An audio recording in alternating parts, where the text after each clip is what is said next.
Well, Stephen, thank you so much for being here. And I actually feel quite fortunate. I've had the selfish pleasure of speaking with you a number of times now in the last couple months, and that is by design in some ways. I came across your work and was immediately struck and enamored in some ways, and found that you were saying things that I both needed, both wasn't sure what to make of, and yet I just found myself with such a curiosity to hear more, and that's a rarity for me in some ways. Not to sound arrogant or anything like that, because I don't pretend to be an intellect of any sorts, but I think the manner in which you speak has struck me, and the things that I hear you talking about feel uh, warm, like I'm around a campfire, and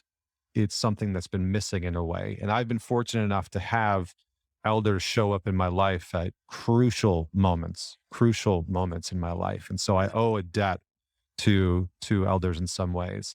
So um, I thought long and hard about how I wanted to start this conversation, of course. And I thought I would just begin by maybe just handing you the torch and saying, if I can put aside my sort of adolescent ignorance and arrogance, and just sort of say, where do we begin in these conversations of elders?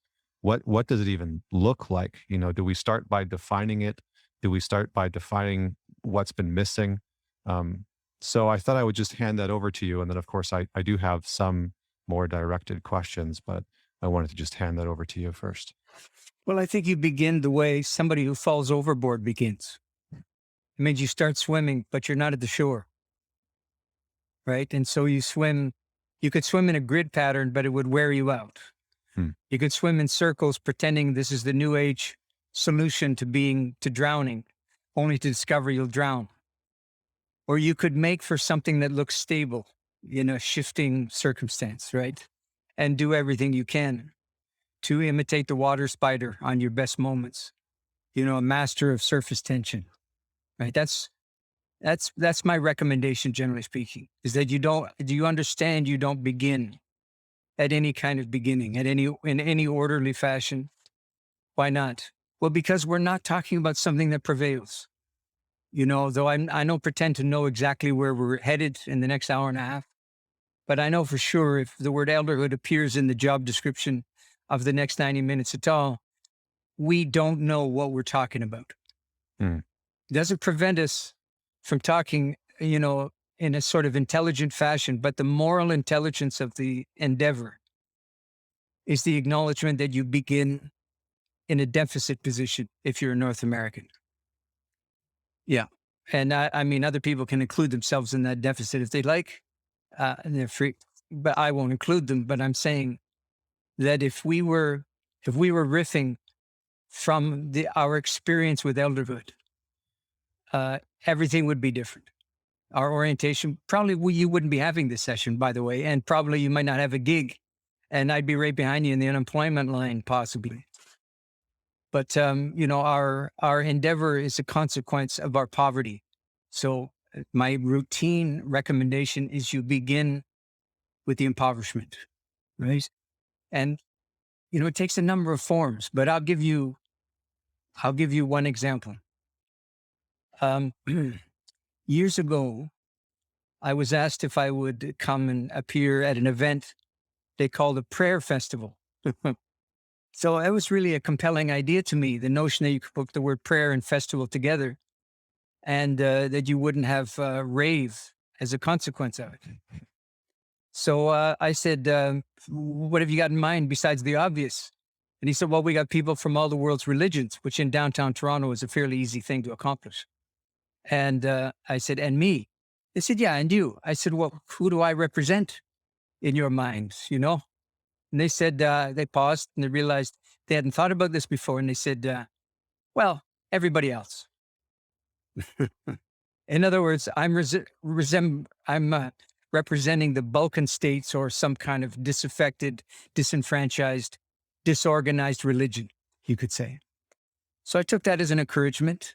And you can already hear the poverty announcing itself, right? I got there and they whisked us off into the VIP room, which was the janitor's room in the facility. And they were feeding everybody the generic vegetarian fare that goes with an event like this, which is deeply disappointing, but you don't go there for the food. And there was only one seat left. It was beside the Tibetan Lama, who had the real bad vaccine mark on his arm, and they had the whole outfit. And I had cool stuff envy right away because I had nothing to compare with his outfit. And I sat down because I had no idea if he could speak English, and my Tibetan's a little rusty. So eventually I risked it all because we were both eating silently, and I looked over to him and I said, "What do you think of the food?" And he, without no hesitation whatsoever, he said, "Not too good." I said, "Okay." So I'm in the presence of somebody who's brotherish. Just I'm going to risk it all and imagine that we have something in common already. We're at this event.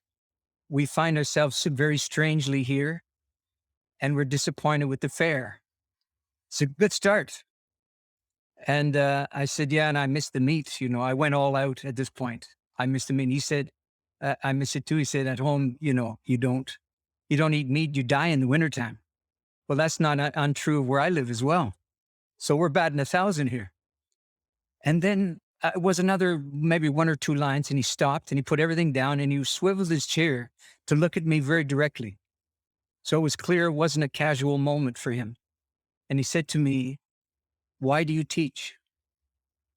Presuming I did, and obviously troubled at this question. Now, you don't picture, at least I didn't, a Tibetan Lama being troubled really about anything. Like they have the market cornered on equanimity, right? Or so you'd think naively. "Why do you teach?" And I said, there's a much longer version of the story, but it's your show. So I'll just end it by saying, I said to him, "Why do you ask?" And he gestured in a kind of almost impotent gesture towards the room that was waiting for us to appear and towards the greater world. And he said, "They eat teachers here." Now, he could have put the word elders in there and he would have been as accurate as he was with his observation. So can you imagine a guy who's lived through the Chinese invasion of his country and everything that ensues from that, and the homelessness, which is professionalized into teaching at various facilities across the Western world, instead of being at home, with his own kid. He lived all of that, survived it in some fashion, and is unnerved to the point of being undone by the likes of us who come to a prayer festival to feast upon the bounty of the world's religions. And he knew it. He knew that's what he was facing. And I've never forgotten that moment. The kind of disillusion of the spirit that he was contending with as a consequence of the rank, unmitigated spiritual hunger of the West, which means nobody no good, which promises nothing and takes everything it can find. And there's a statement in the trade that goes something like this: "Many a person who is starving mistakes many a thing for food which is not," including the purveyor of food, or the vendor, or the offerer, or the cook, right? Who just take a finger and so on. And the reason I'm mentioning the story, and I'll turn it over to you, is because the very thing has happened again here through the email just in the last day or two, where a young person has decided I'm somehow accountable to this young person because they're a young person. And then I have to account for the location and the derivation and the heredity of my quote unquote teachings, as if I had such a thing, as if I had a systematic, program, an orthodoxy of a kind that I'm proliferating, without benefit of being sponsored by Central Command, you see? And it's just, it's more of the same, baby. And, this is the flip side of me saying that people of my generation have, let's say, morally speaking, underfunctioned in the extreme during the time of their majority. And the flip side is not inevitably that somebody half my age has got it figured out because they're about to inherit a world made much worse by the likes of my generation. That qualifies nobody, but you'd never know it from this email exchange. So I've been disinvited from a tea because I won't, quote, be accountable as to where my stuff comes from. And here's the PS on the story. The notion is that somehow because I look like I do, and I don't have the ethnic quotient as people would normally understand the term, and because I don't have a funky lineage, and because I have no exoticism, by definition, anything I come up with has to be derived from somebody else's something. Inherently, I'm an appropriator. See, that's where it's coming from. And the disgrace of that is beyond describing. It reminds me, it goes right back to the days when I was being interrogated by the director of what's the film called? Grief Walker. When he says to me, basically, he attributes everything I'm talking about to Indigenous people. As if it's inconceivable that somebody who looks like me had some capacity. Right? But it is conceivable. And people who look like me have to deal with the real possibility that people who look like me are capable too, and are obliged to be capable, and have to cultivate that capability, you know, without being a pirate or a thief. Okay, so I've got that off my chest. Away we go. Just a light entrance into the conversation. Yeah, wonderful, wonderful. Big mistake. You turned it over to me. Big mistake. I love it. I appreciate the candidness, and you know, I think part of what I hear you speaking about is a kind of, in, you know, correct me as I'm sure you will if I'm wrong, but a kind of spiritual bankruptcy that is pervasive within Western culture, but also a deep sort of seeking. You know, I think there's some data or research that came out lately that was talking about how something like 42% of Americans are spiritual but non-religious. Religious, right? Yeah, and Right. And so there's certainly a longing for something in there, and you know, I guess to sort of piggyback on that, the question that I had was, you know, you talk about this poverty of elderhood, and I'm wondering if you can speak about what brought that about. You know, what brought that poverty about, and what do we miss out on individually, culturally, from a communal standpoint of not having that archetype or energy or figure within our cultures? Yeah, I'll begin with the preamble just before your question proper. Please. You characterized the current regime as longing for something spiritual. I would counter that by saying I wish that were true, which is to say that I'm suggesting that there is a quality of longing that's actually missing.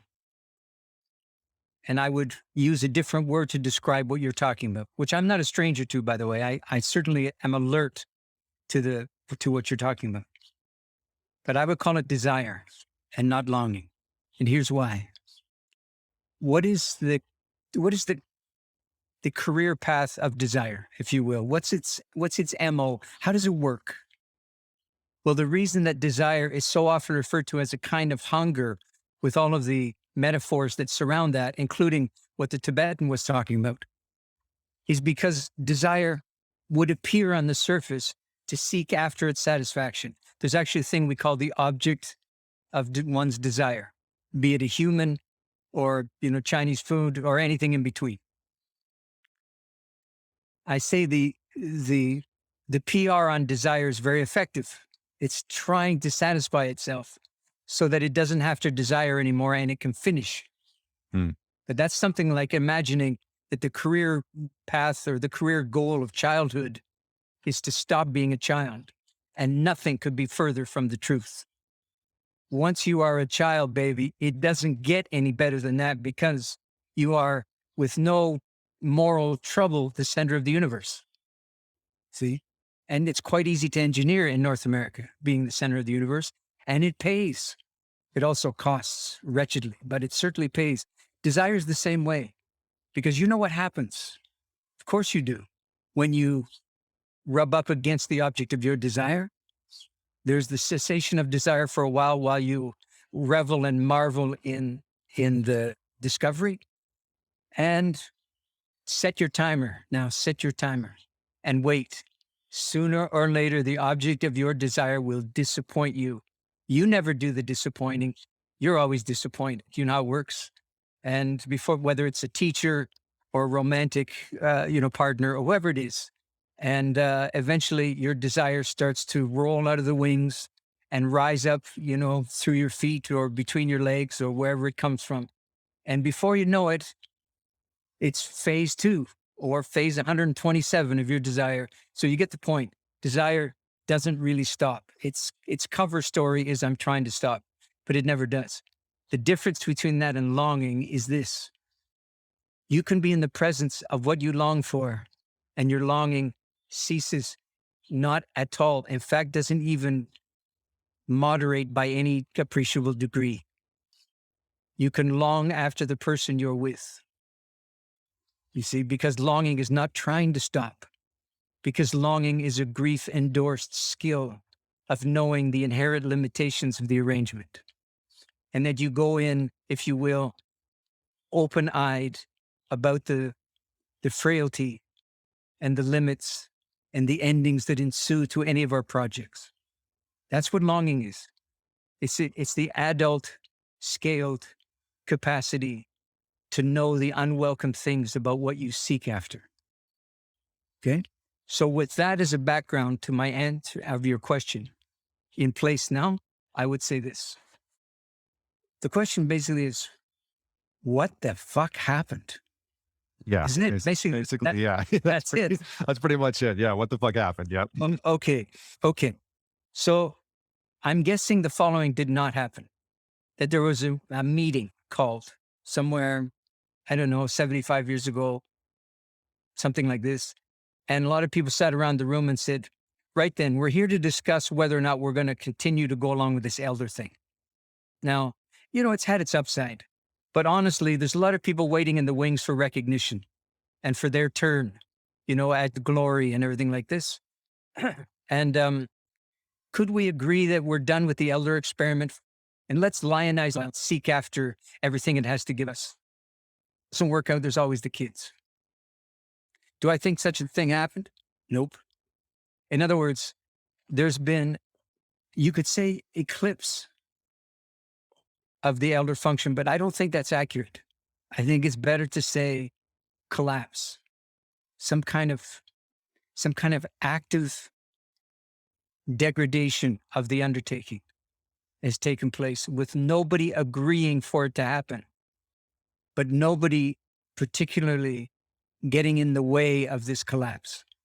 The best way I could illustrate that is to give you a feel for the malady would be, I'm old enough to remember a time when people would say routinely, in the presence of the kids, of whom I was one, respect your elders.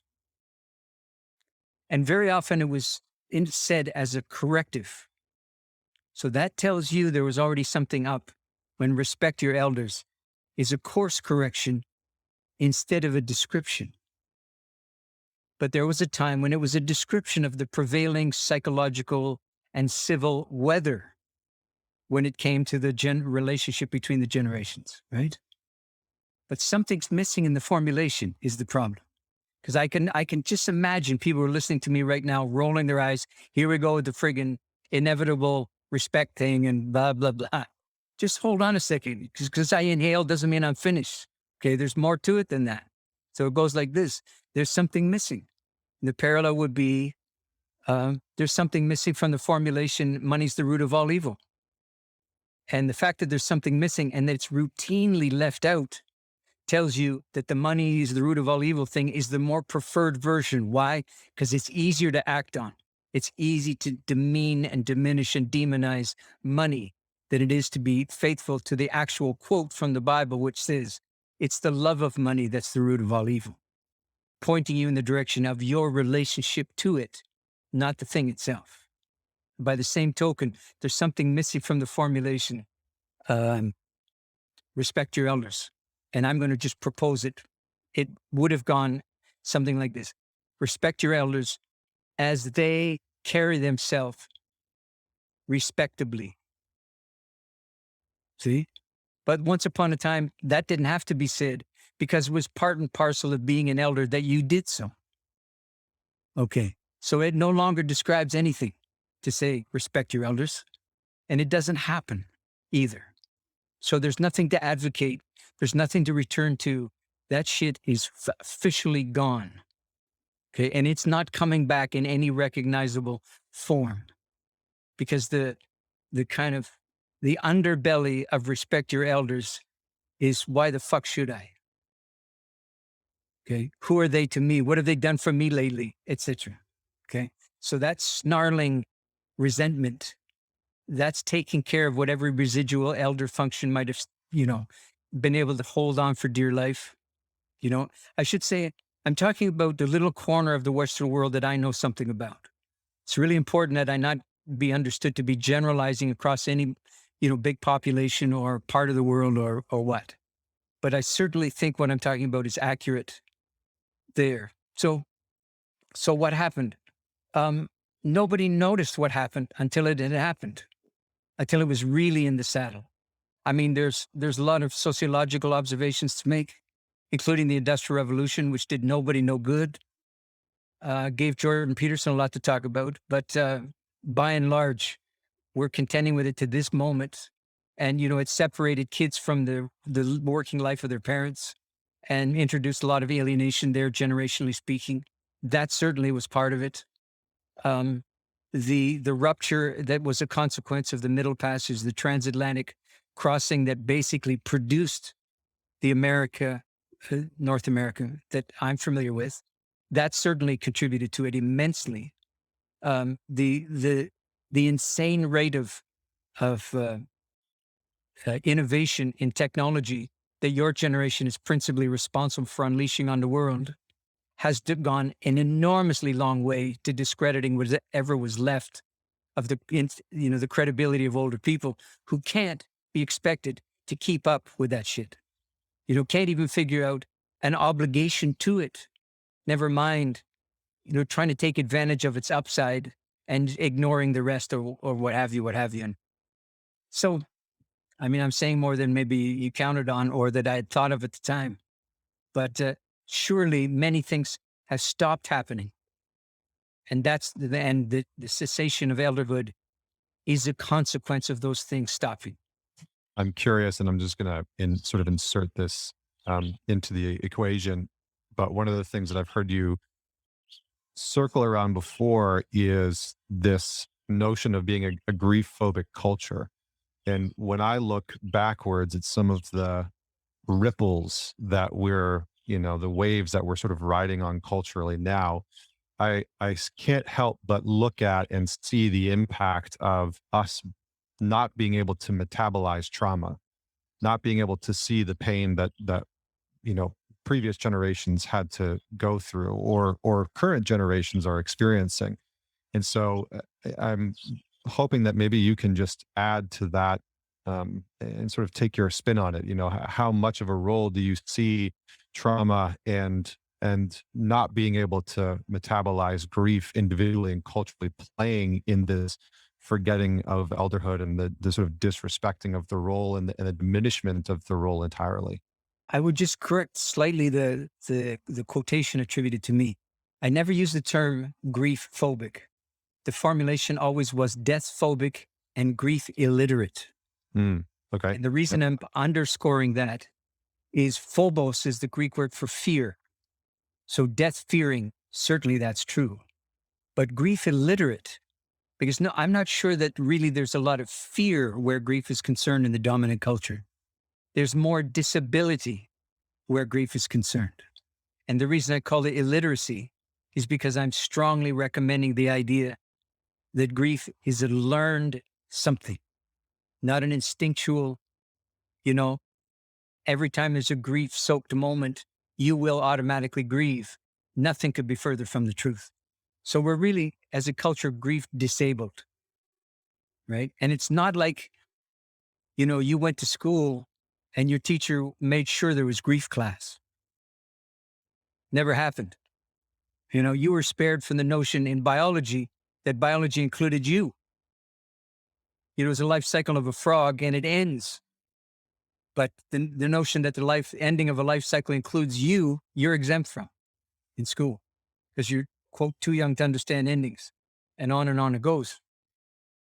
Well, grief is a capacity. I mean, I'll probably never tire of making the claim. It's a skillfulness.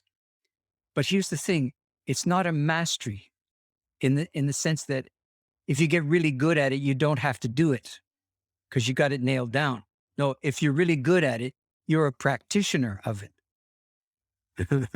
You see, you're still its servant. Okay.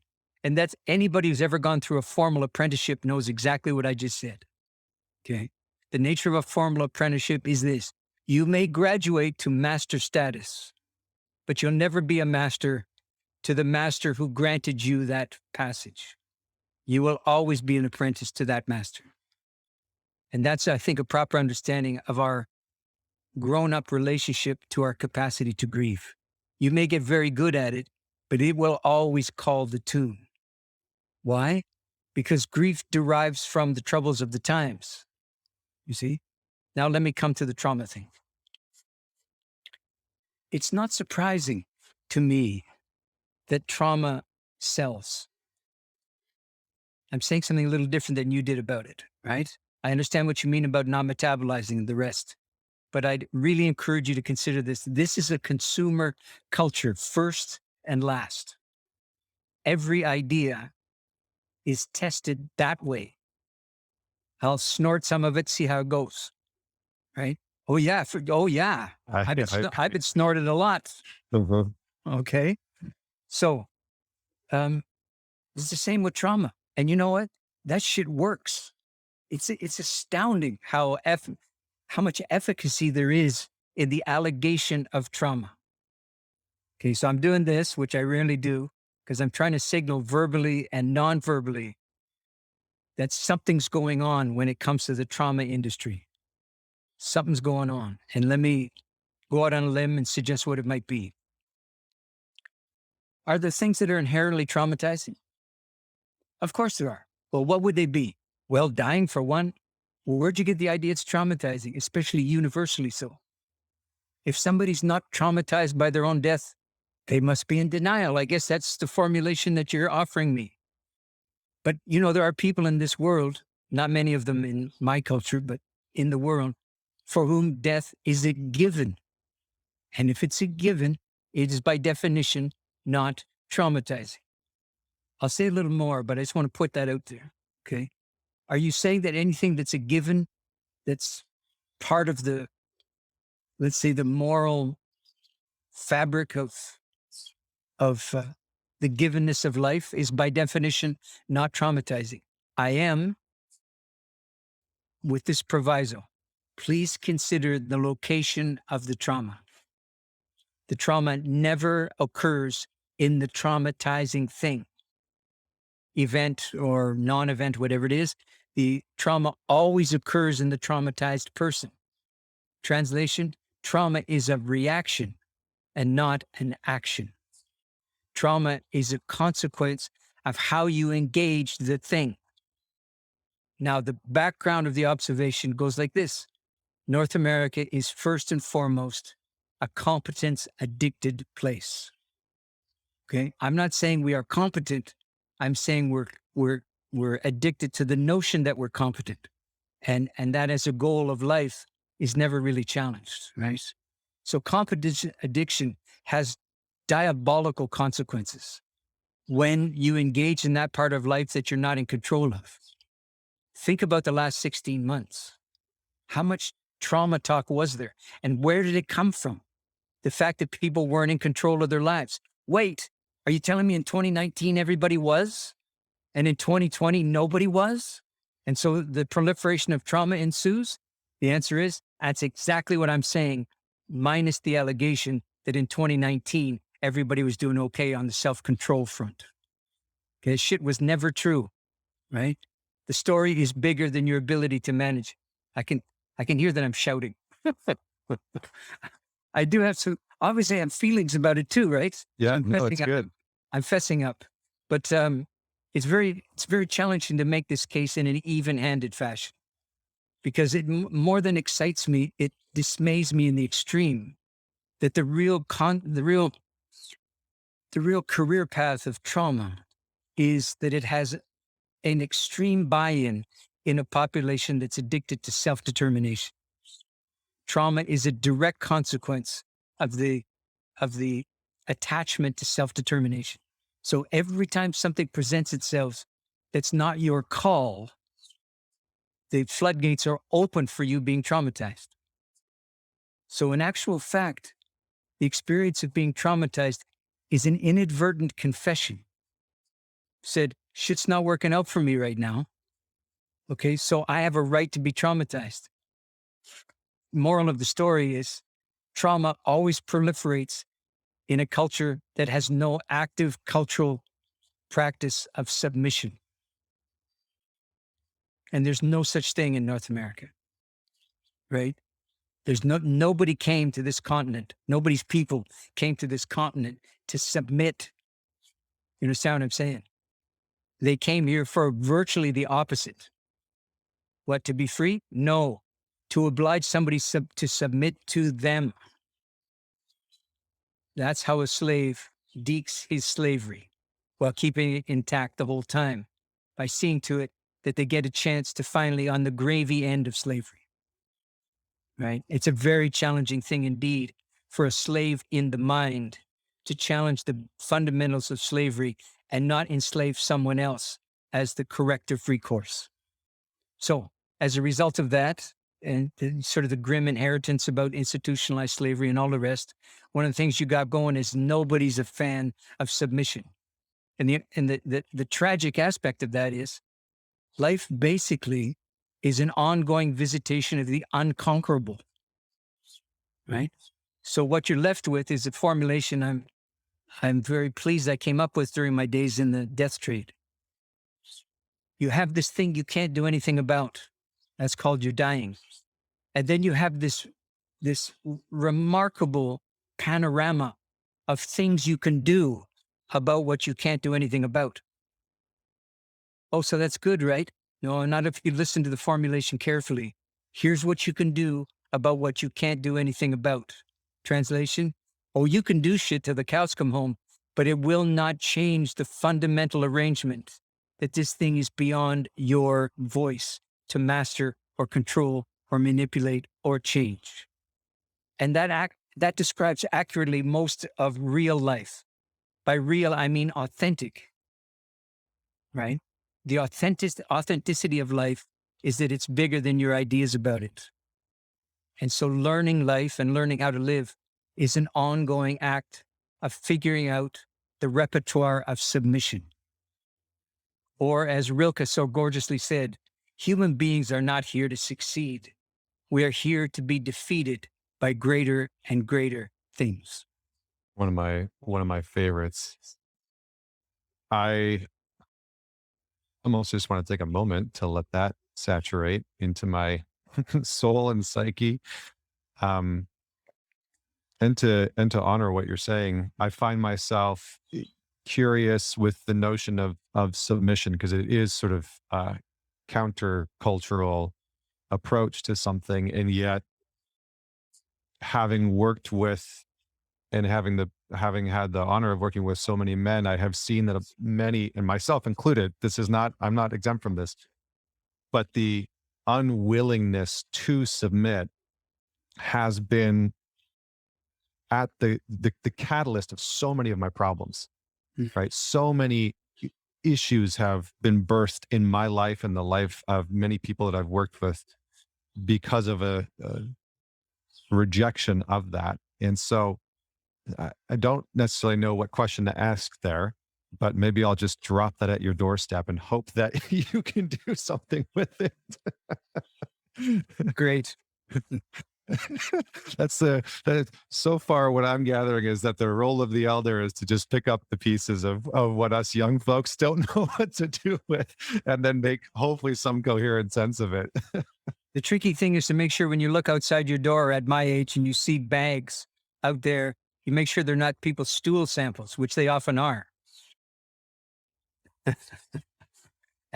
And that one may have been. Yeah, yeah, maybe. So Well, I'm I not mean, diving in. yeah, I can maybe condense that into into a what are we missing out on? What are we missing out on, and how do we begin to even approach the action, idea, concept, embodiment of submission as an individual, especially in a culture where, as a man, I feel that is very counter to how many of us have grown up. Surely. Yeah. You know, it's important for both of us to say aloud many times during the course of something like this. This shit's not easy, right? This is not an easy undertaking.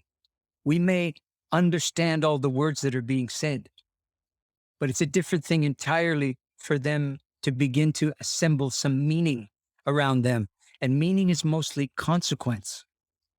It's not a condition of you agree, you disagree. That's not where meaning comes from. So there's already an act of submission, right? That if you want something to mean something to you, you better release its stranglehold, your stranglehold on its neck.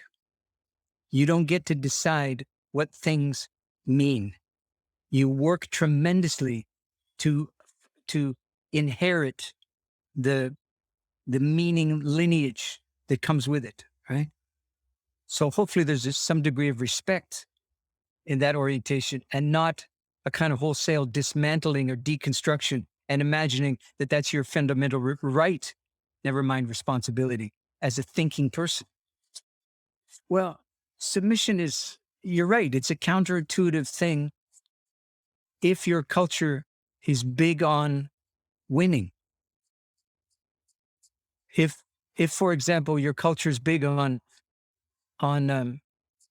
limiting how much service you have to provide for how much you can be served.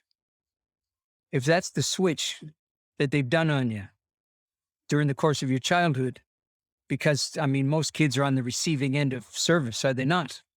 So how do you break the habit of understanding that virtually everything is here for you? My grandson, almost 4 years old, he comes here routinely and he pillages the friggin' place looking for anything that's edible that's growing in the bushes, right? And if you don't control him, there's nothing there, right? So what's the understanding at 4? The understanding is shit's here for me. He doesn't look up and say, forget about anybody else. I mean, that's not really the alternative. The alternative is, look, it's in the world. You can eat it. It tastes good, but it doesn't make it yours. How do you get to the last one? Why does something have to be yours? Why is that the precondition of the fundamental orientation that how you make the world work for you? Think about, for example, the difference between public property and private property in most urban settings. Private property tends to have a pretty nice lawn, doesn't it? And various other things that signal that somebody's caring for it. Translation, that somebody has a financial investment in the upkeep of it, right? Public spaces, I mean, if you happen to be a city that's hard on its income tax-based luck, that's one of the first casualties. Public spaces are one of the first casualties when urban downturn occurs. Think about what it means. There's no investment in the notion that the public space actually should come first. And we're dealing with the collapse of the old practice at the commons, are we not, with this understanding? That the commons once was the place where anybody who didn't have could be spared starvation, perhaps, or the loss of all their livestock or whatever it is. That's been gone for hundreds of years in Europe, and it never, to the best of my knowledge, basically never existed in North America. Right? North America was founded by Europeans who were bereft of the commons, essentially, and never went back to it as something they could restore because there's so much friggin' land over here. They never restored it. It's amazing, no? When you think about the European casualties that came across here, that the notion was they were going to try to start again and they loved their freedom and all this kind of thing.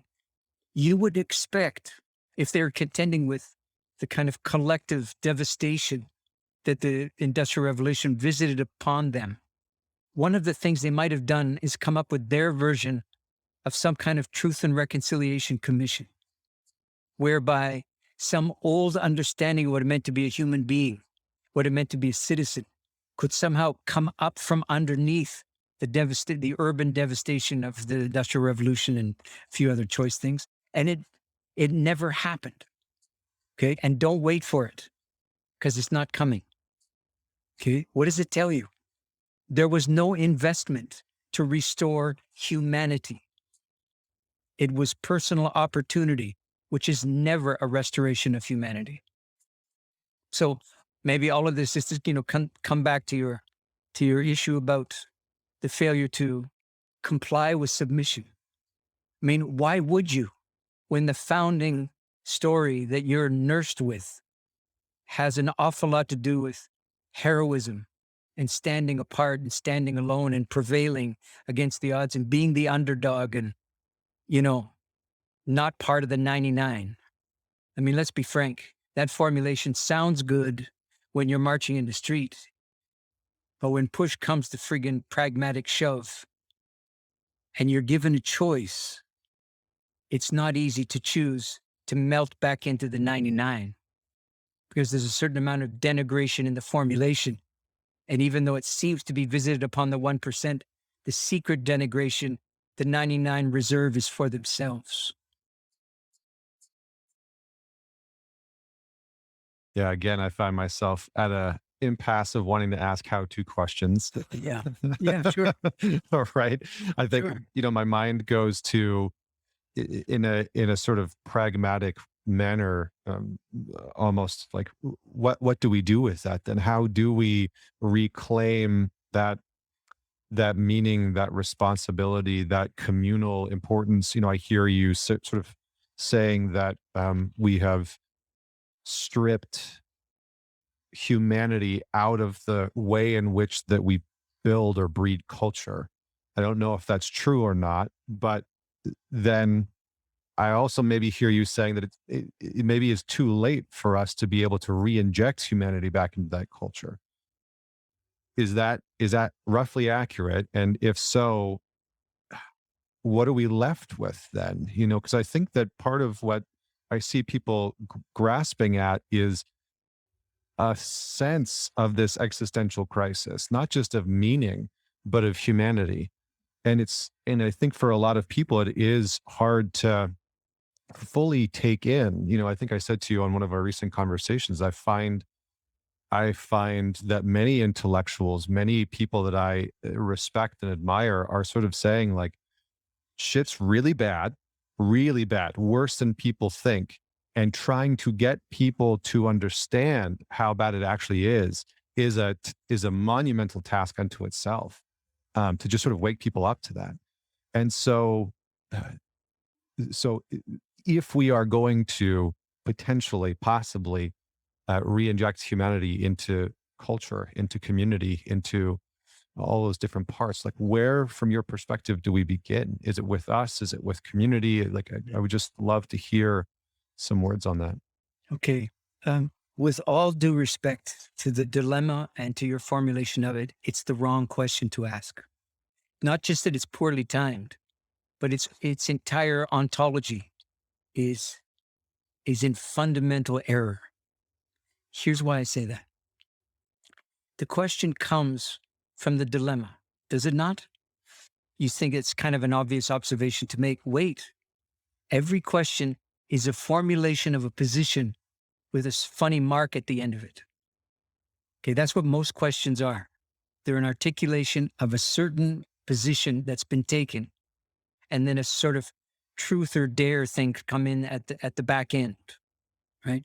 But so there is an ontology inside every question, and if you listen for it carefully, it generally won't elude you. This is not a lawyerly thing I'm talking about. It's a human thing. See, I'm secretly telling you how to do it. I'm secretly answering the question that I say should not be asked. by telling you this.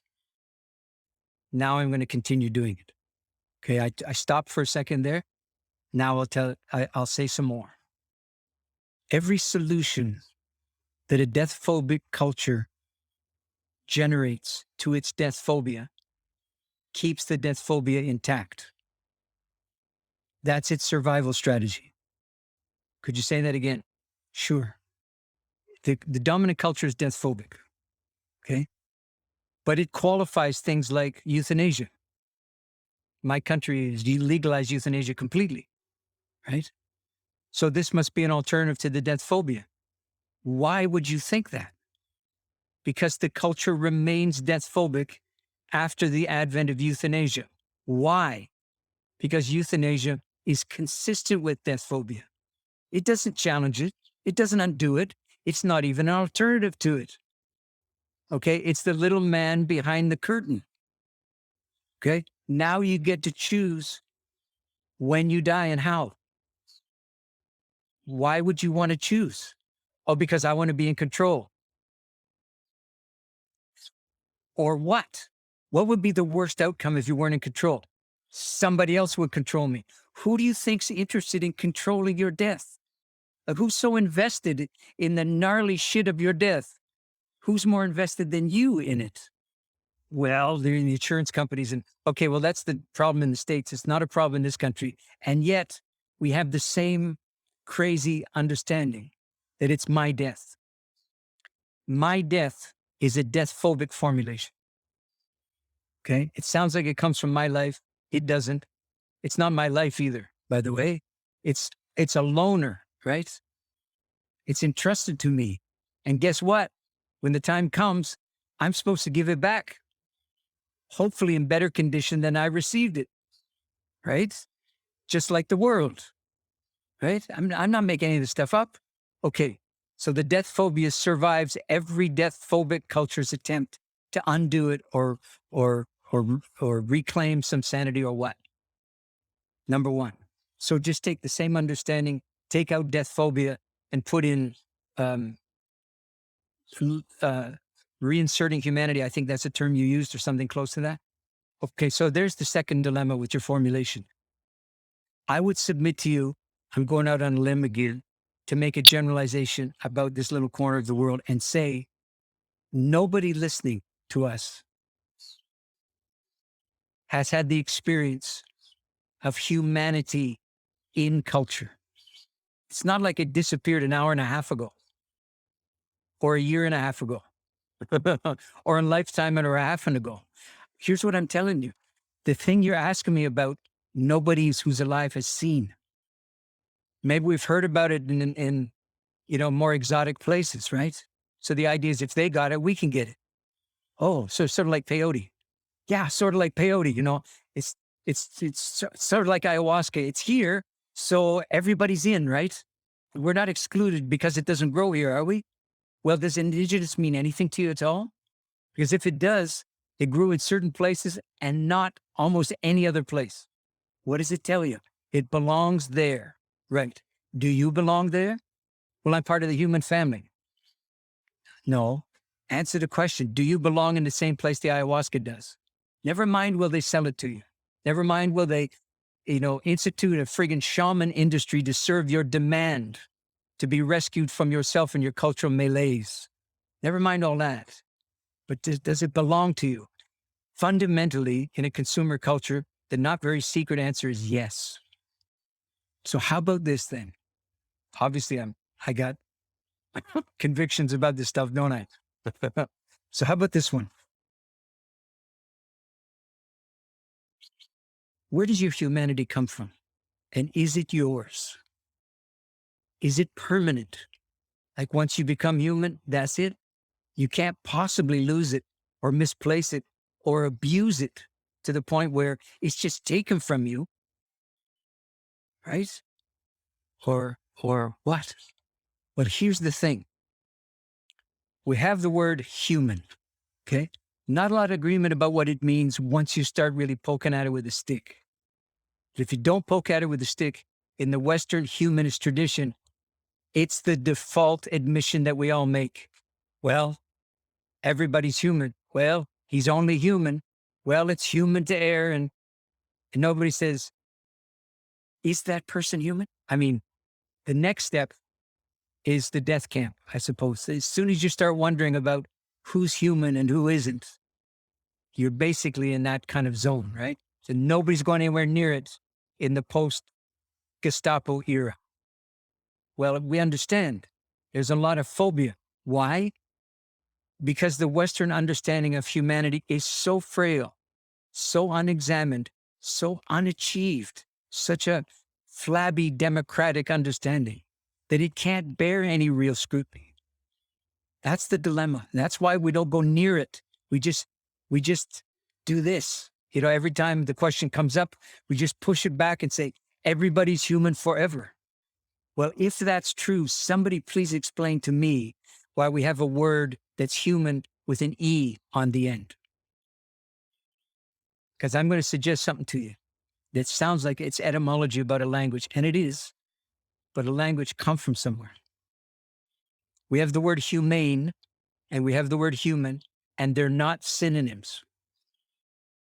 Okay? It is to say then that humans have come up with the word humane to describe a certain kind of activity or behavior.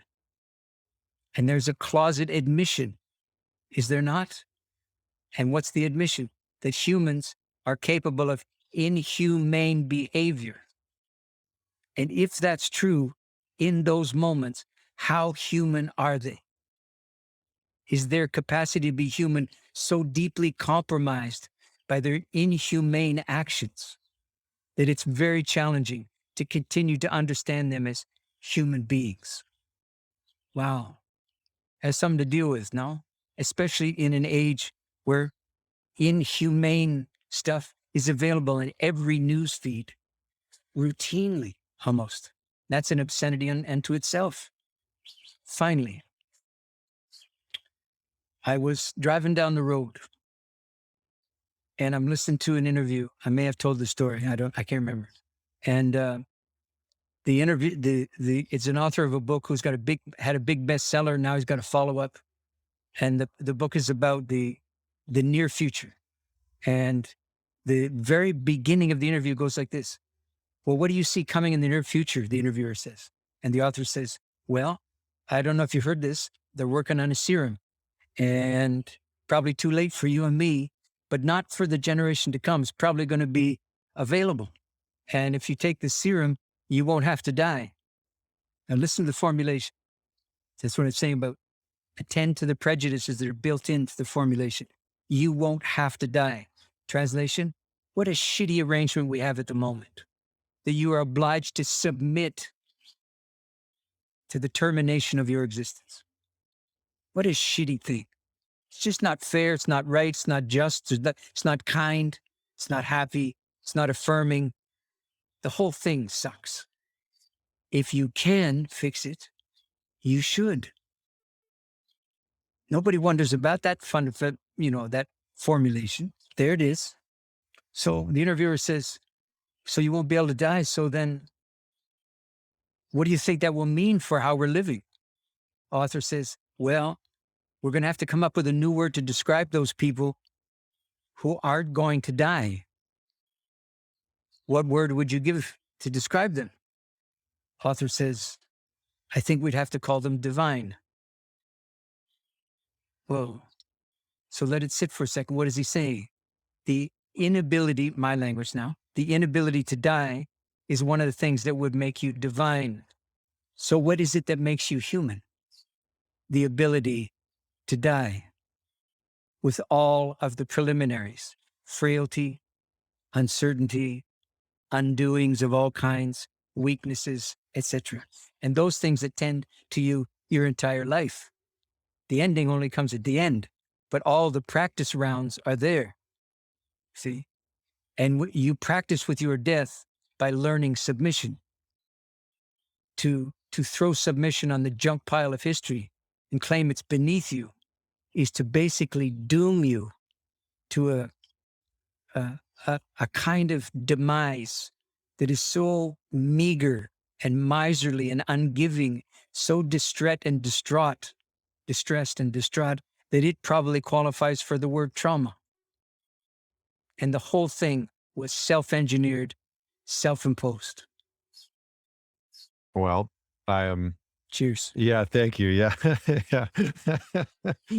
I I like that I asked some questions that got you heated, leaning forward towards me. That was I appreciate that. Yeah, somebody in the comments just said, "Damn, I need a drink." I hear you. Yeah. So I feel fortunate now because I'm going to take the hot seat off of me. I don't, and I'm gonna turn to the questions from our guests today, from the Sure. people that have been in the audience listening to you and in this conversation. I'm gonna start, and so we're gonna move in just a very different direction. I'll let you take as much or as little time as you want with any of these questions. Okay, very good. So Jeremy said, what is your writing process when it comes to creating books and formulating ideas on page? How do you do it? Any tips or rituals that you're particularly devoted to? Yeah, thanks for asking. I don't think anybody's ever asked me that. I don't think because most people don't think of me as a writer, so why would you ask me? I don't think of myself as a writer either. I think of myself as a person who writes. What's the difference? Well, a writer seems to have no choice. It's just basically in the architecture. That's a given, and then you articulate the tyranny of your inclination as best as you can. Mm. I don't have that tyranny inside me, so it's fitful when it comes to me. It seems to make certain demands and then heads out of town when it's done with me. You know, I'm a backseat pushover when it comes to to writing. Makes me sound a little whorish, and I'm not sure that that's wrong. Do I have a process? Well, the first thing I would say is do your best never to use the word process to characterize an undertaking where you engage something mysteriously with the unknown.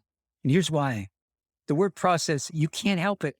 You invoke the word, it has a certain almost predictable sequencing that will just visit itself upon you and carry you along. That's what I hear when people use the word process, like death process, virtually the same, right? So, do I have things I habitually do when I'm writing? And the answer is yes. I take upon myself the rudimentary existence of a monk. That means I strip down not only distractions but um, sources of influence, creative and otherwise. I don't listen to anything. I don't read anything, um, and I I contend with the solitude, and it's not easy. You know, if you think about monastic existence, they've withdrawn from the world. Well, they've withdrawn from the world and properly let themselves in for a sequence of ordered life that makes the outside world look like a carnival by comparison. So ordered and rigorously maintained and all the rest. What's going on there? Well, I'm suggesting that a creative endeavor needs much more the monastic willingness to submit yourself, there's the word again, to a kind of orderliness, yes, than the notion that you are somehow self-administered in this regard. You're serving something, right? That you're not sure it knows how to be born and why it's selected you. You have no way of knowing, right? Your job is to appear for active duty at the appointed hour every day until it's done. Virtually every book I've written happens in something like 6 weeks, but it's a samurai undertaking, which is to say, it would appear to me that I've lived a considerable period of time before those 6 weeks. So the samurai reference is something like the archery reference, right? Which it takes forever to draw the string on the bow back. And by the time you're fully extended, everything's shaking like a leaf, where you're wondering, are you waiting? Is there something else? You only get one chance to let go. And meanwhile, you're shaking and that's basically the creative visitation. It's, it's, here's the best example. There's a book out there called The Last Temptation of Christ, written by Nikos Katsouzakis, same guy who wrote Zorba the Greek. And basically the first scene, he's doing a riff on, you don't know it's Jesus. I mean, you know from the title, but you don't know Jesus has appeared in the very first page because nobody's named. He's walking along the street or the road out of town. And the first thing is he feels wind, a kind of breeze right here. And the next thing he feels is almost an electric affliction in his scalp. And when the narrating camera pulls back from the image, you realize what's happened is he's been set upon by a raptor bird of some kind, and its talons first in the back of his skull. And this is his translation of the biblical phrase, and the Spirit of God descended upon him like a dove. He does something about the dove thing, doesn't he? Turns it into a red-tailed hawk or something. I think it's more like that. That's been my experience.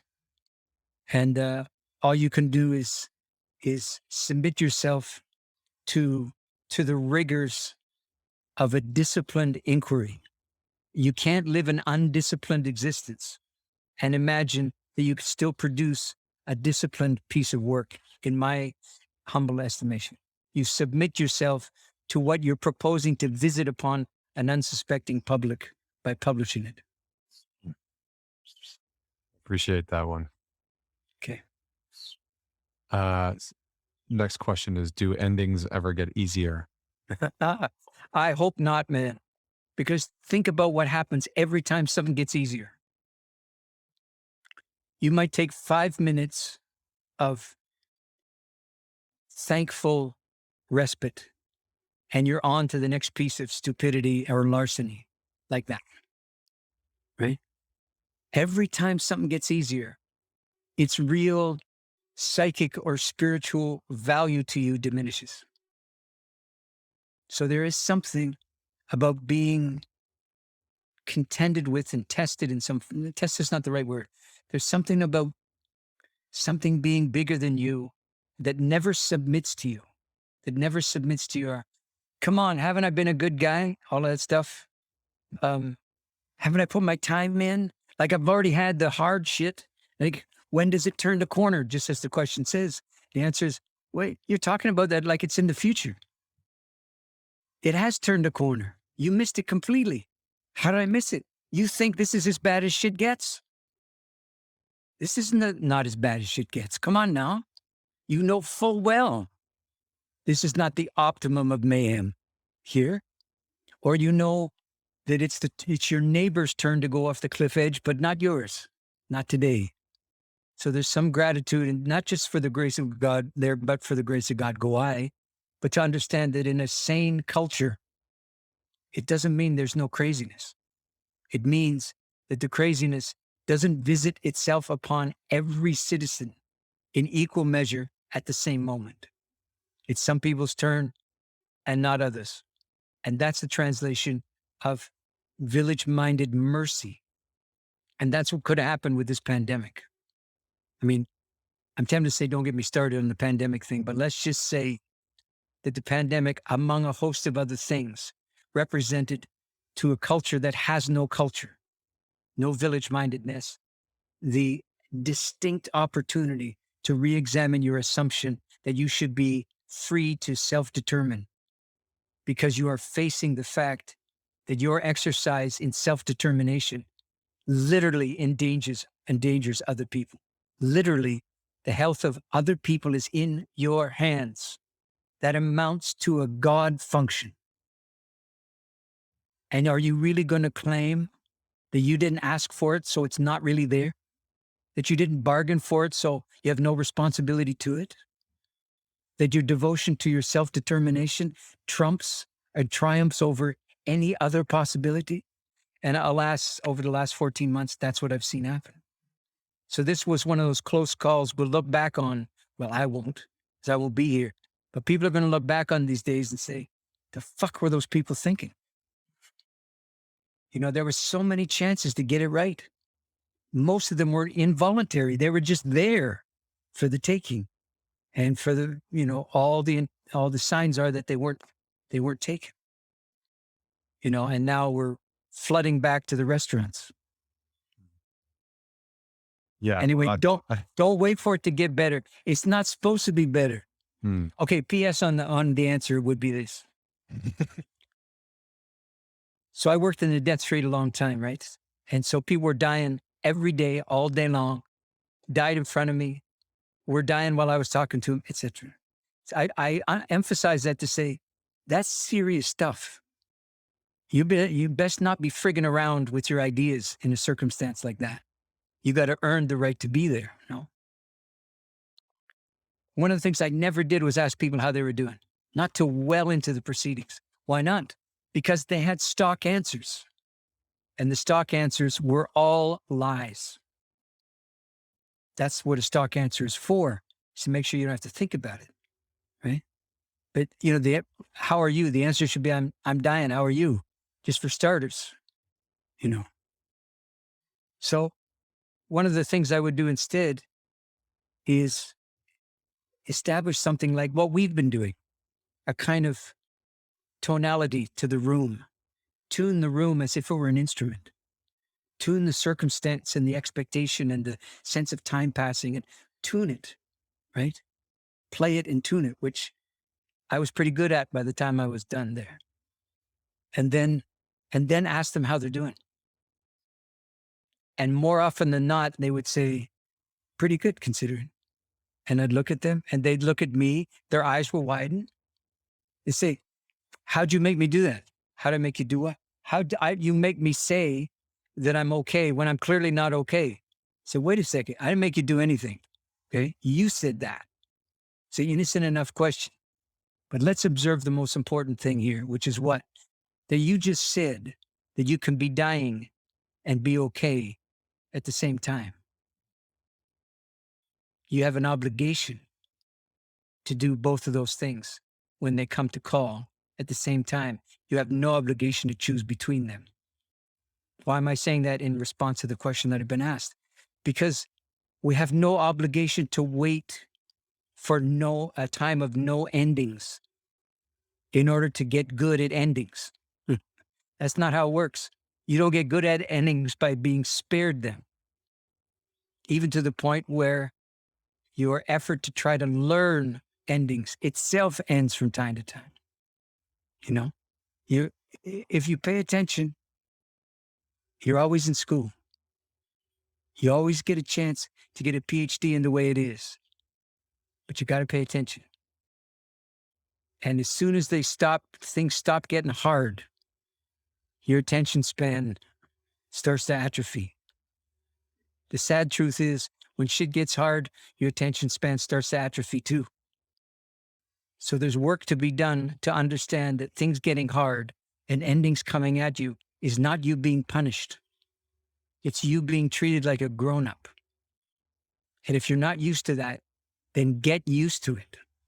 In other words, learn how that the world is treating you like a grown-up when it asks of you. I know it's kind of harsh language, but yeah, I told you where it comes from. You sit with that many dying people, you don't have a lot of time for people who got hangnail concerns. You know what I mean? I'm not to diminish anybody's life. I'm just saying that there's stuff that's real, and there's stuff that's in the line trying to learn how to be real. It's a different order of thing, right? That's hopefully the respect that was inside my answer to the question. I could certainly feel that one. I could feel the respect in that. Yeah. Anonymous question. How do we Okay. how do we find, build, and grow healthy and loving partnerships in modern society with so much hyper individualism present? It seems that even in love, we have lost our deep ability to relate to one another because of our severe disconnection from our soul / deepest self and spirit interconnectedness to all else. Mhm. So How to question, right? They're just coming all the time. It's not that I don't understand the desire to have some kind of program that, if faithfully followed, will deliver on what's being sought. I'm just saying, just pay attention to the instinct. It won't fail you for you to recognize that instinct is relentlessly trying to get you off the hook, off the meat hook of being a human being in a troubled time. So either you're a fatalist in this matter and you've no regard for the coincidence of you being born now, or if you're on the lookout for some kind of meaning, you don't have to look any further. You were born to a troubled time. You could consider that affliction, or you could consider it assignment. Okay, so with that in mind, let me see if I can speak to the question. I've written a book about matrimony. It's an attempt, among other things, to contend with some of the questions that have been asked. I'm not sure if it'll ever see the light of day, right? But there's a book coming out at the end of the month. This here is called A Generation's Worth. I don't even know what it's called. Generation's Worth, Spirit Work While the Crisis Reigns. So I wrote it in the first 3 months of the year, this year. And there's a chapter in there about matrimony, which I subtitled The Bone House of Love. Now, bone house is a literal translation of an old English term for the body. So I'm suggesting in there that the incarnation of love is matrimony. It's not the only one, but it's certainly one. So I just answer the question that's been asked, not in the terms of its request, this way. So I'm in a party. It's probably the last party I went to. It's a long time ago. And I don't get any invitations at all. But I was at a party and I met a woman and we're talking when I used to know how to do that. And she said, so have you found somebody? Look, if I'm at the party, I'm talking to you, you know what the answer is. But never mind, let's go through it. And I probably said, how about you? She said, well, I know what I'm looking for and I just haven't found it yet. So really, I got a list. Have you? You know what's on it? You could probably give it to me by heart right now. I could, she said. Wow. And so I'm kind of dumbfounded by this list and the authority that's behind the formulation of it. I said, because I'm hoping it's based on some kind of experience. I said to her, you ever been in a relationship with anybody with these qualities? Oh, yeah, she said. At which point I'm thinking, so what are you doing sitting here talking to me? And where is he or her? And I said, with whom? I was a bit, unguarded. I said, with whom? She said, all my girlfriends. She was a straight woman, I should say, by the way. So what does it tell you? That the list prevails over the life. So the list is not constructed with anyone in mind. The list is there instead of the person. So how do you end up with somebody who's approximating the qualities that you're looking for? And the answer is, you never hook up with that person. Why not? Because the person doesn't exist. What do you mean they don't exist? You too perfect? No. It doesn't exist because you don't know how the person happens, but I do. The person of your list is not created by you finding the right person. It's created by that person trying to find a way to be with you. And their act of trying to find a way to be with you over the longer haul either turns them into someone that approximates that list or doesn't. And then one of two things happens. You either give up on the list in favor of the person, the actual human that's in front of you, or you go back to the list in hopeless submission to the list and forego every human possibility or approximation of that list. My recommendation is go with the human and use the list, the back of the list, for a laundry list or shopping grocery thing, and then burn it. I was going to say we're gonna have a column on the website. It's just going to say Jenkinson's dating advice. Dating advice. Yeah. Cool. The truth is, we're speed dating all the time. Oh no, come on now. You might be happy at home. Okay, let's say you are. But the truth of the matter is, you're just out and about, and there's a certain ongoing kind of this. And what's happening? Well, you're entertaining the possibility that will never come to pass. I'm not talking sexually here. At any number of levels of a sense of engagement or fulfillment or completion or what, you know your current arrangement falls short of whatever fantasy you can imagine in that regard, right? It does. That's what being a human is how to learn how to live with less, right? And so you're speed dating, but you got to do it fast, right? Because you're driving along or you're flipping through your emails and shit and yeah, but so how to fess up to that? Not how to stop doing it, how to fess up to the fact that you're doing it all the time. And one of the ways to do it is enough already with the list.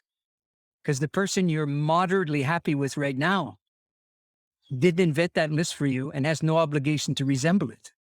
You see, you have an obligation, on the other hand, to be at least frank with them and tell them, listen, you know, one of the reasons that we're having a hard time from time to time is because you don't resemble the person I had in mind. And see if your gig will survive that confession. Oh, goodness. Okay, I'm gonna combine these just because there's we're Similarity? yeah, well, we're running out of time, and I feel like they could go together. Maybe not. We'll see how it goes. What elder in your life has had the greatest impact, and why? That's easy. And then what is the function of regret? Oh, what Two very two very different things. yes, and not really. Mm, mm. If you ended up on the receiving end of somebody else's elderhood, you got regrets you haven't even begun to enumerate. So they have a lot to do with each other, these questions. What do you mean by that? Here's what I mean. I mean, the answer to the first question is, oh, yeah.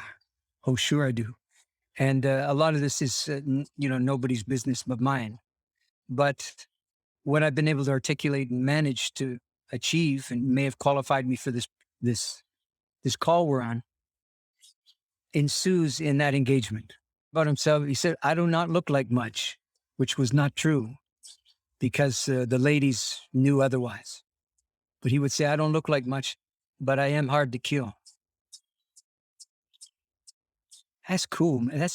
That's very cool, you know? And if it's true, it's cooler still. And it was true on both counts, right? So he was, not that he was indestructible. It's not what he said. He's a bit of a moving target, right? And he was a pugilist. So he knew how to contend. He didn't sit still for if they were coming at him, you know? He knew how to duck. He knew how to step sideways. He knew how to lunge and parry and all the rest.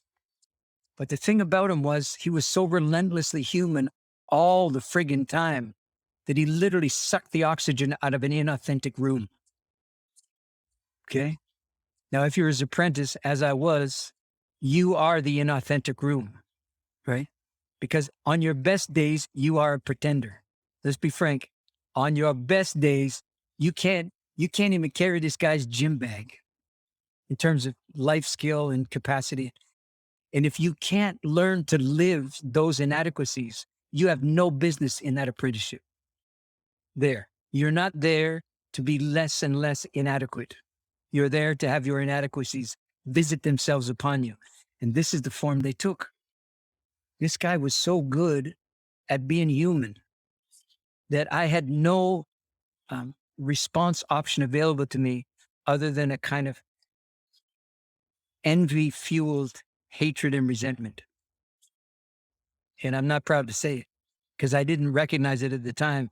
I didn't know that's part of the spiral I was in, you know? And thank God it never went to the Judas level, right? And it never did. But it was there. I knew it was there. I knew I would just say to myself, just park it, just take it easy, just never did. You know why? Because he didn't have a gig. He had a life. His life was never not being lived. So he was inhabiting it all the time.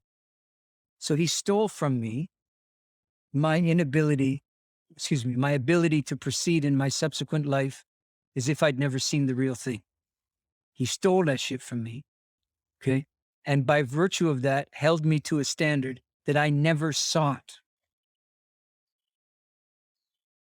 That's influence, but not the kind you'd ever seek for yourself, I don't think. So I was very lucky. And I think the question was, what's the role of regret? We used to do back in the grief and mystery days when I was touring the world, we did a piece that often closed the show that we call Regrets. And let me see if I can say it to you now in lieu of making up an answer to your question. Well, with all of this, of course there are regrets. Of course there are regrets. Down along the fence line in the back 40 of your life, there's a pile of stones there. Your regrets. If you don't go down and visit them regularly, you're going to end up thinking either that there's no such thing, that there's no such pile there at all, which is never true. Or you're going to end up thinking that it makes a pile a mile high, insurmountable and unendurable, which is almost never true.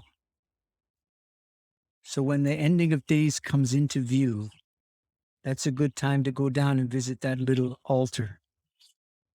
For it has become a little altar by virtue of the endings beginning to gather.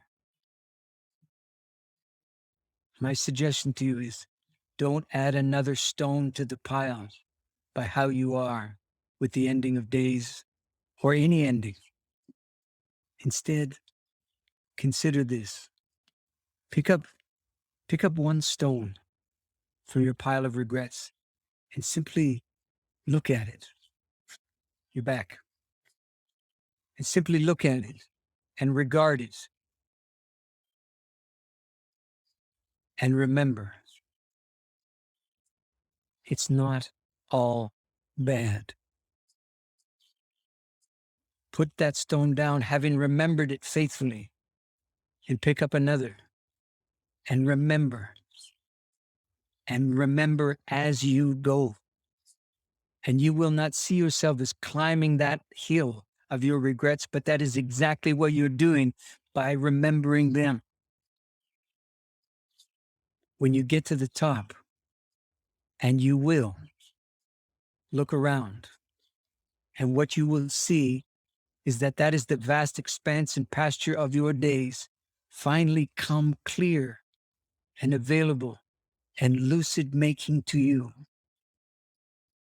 And the story is that you can only really see that pasture from up there. That's the secret. More or less. As best as I can remember it, not having done that for 3 or 4 years. That's my take on regrets. You know, they're more faithful to you than all your victory songs, by far. You're much more recognizable to yourself in your regrets than you will ever be in those allegations of when you prevailed. I appreciate you carrying on. Apparently, what you were saying was too much for, there's a huge thunderstorm here, and the entire power in our house went out. Internet went off, power went off, computer shut down. So, interesting timing. But, sincerely and genuinely, thank you so much for your time and your words and your wisdom. And I'll have to go back and watch what you were saying to everyone there, because I missed it. So apparently it was for me to hear later. But thank you so much for your time. And as always, when does the book come out that you were speaking of? When is that launching? July 28th. So less than 2 weeks or something? But and thank you for the kind acknowledgement. Let me say goodbye to everybody who's still listening by doing a very brief reading from the very end of the new book, right? So that you're the first people to hear it. Yeah. So I have to set the stage for the reading. The stage is I was talking about the consequences of Native people going to residential school at the end of this book. And lo and behold, it's in the news between when I wrote it down and right now, lamentably so. So it acknowledges a certain circumstance, which I'll pick up at the very end and then translate what I think the story or the news might be for our understanding of what elders should possibly be to us and for us and among us in these very days. And then we'll say goodbye. So the government announced an acknowledgement of their culpability in the matter of native residential schools some 10 or so years ago. And there was a companion announcement that a fund had been established to recompense the survivors and their families for the lost childhoods and for the carnage. All the survivors need do is formally apply for their grief pay. The rest of the story that I'd like to tell relies on anecdotal stories that I've heard since. I may overstate the breadth of the consequence that came next, but with official recognition and with the government's mea culpa and with the grief grant all in the open, there was an alarming spike in the rate of suicide amongst the aging survivors of residential school.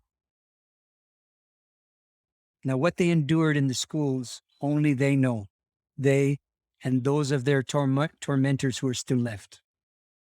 The consequences for their ability to live a family life, well, only they and their families know. How then to understand that after a life of all of that, the last straw was the apology and the payday? How is that the long-awaited vindication of personal pain? How is it that the long-awaited vindication of personal pain amounted to the unendurable and the unlivable in a way that the pain itself never did? Well, something like that awaits us now, when the powers that be tell us that it's better now, that we can go back to normal. Many of us won't. Many of us won't be able to. Many of us will have lost track of normal. We'll mistrust what normal will do to our memories of acute isolation and the beggaring of self-determination. Many of us will have seen things in ourselves or in our close kin or in our friends that we will not be able to look away from, that will be at least as bad as the confinement was. And we won't believe what it's done to how we see things and what we seem capable of now. Or worse, the rest of the parade will go on as if the whole thing was no big deal. So the elders, those of them left, will need to show us over and over what deepened by diminishment really looks like. They will be the frontline workers of the armistice that's coming. They will be the essential workers of the all clear. Thanks for your listening. Thanks for your time. Thanks for the call. Thank you so much, Stephen. Thank you so much. And for everyone that's watching, thank you so much for joining. We will follow up. And Stephen, if you're okay with it, we'd love to share the book with people when it's live. So we'll email out a link for people to check it out. So again, Stephen, thank you so much for your time. Be well, and we'll see everyone later. Thank you. You bet. Bye-bye. Bye.